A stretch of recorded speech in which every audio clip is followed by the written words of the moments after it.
আরে ভাগ্নিটা হয়ে যাচ্ছে সেরকম, একটু না ঘর ভাগ্নি কোথায় যে যায়। ভাগ্নি, হ্যাঁ ভাগ্নি, ভাগ্নি কিটা আয় এদিকে আয়, শোন।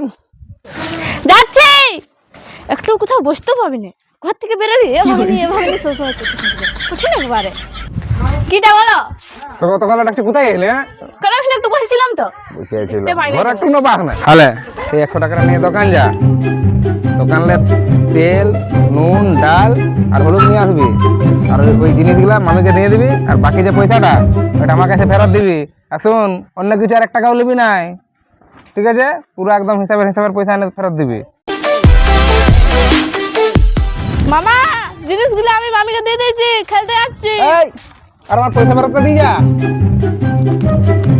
কিসের পয়সা? কিসের পয়সা মানে? তোকে 100 টাকা নোট দিয়ে পাঠালি আর পয়সা ফেরত হয়নি। ও, ডাল তেল নুন হাবি জাবি করে 50 টাকা হয়েছে। হ্যাঁ, তাহলে আর 50 টাকা ফেরত দে। আরো 50 টাকা?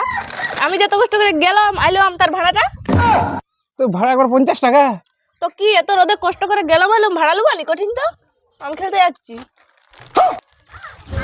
ভাগ্নি তো কঠিন ঘোল খাইলো, তাহলে একবার 50 টাকা বাড় দিয়ে দিল। আর কখনো ভাগ্নিকে দোকান পাঠানো যাবে না, পুরা 50 টাকা বাড়।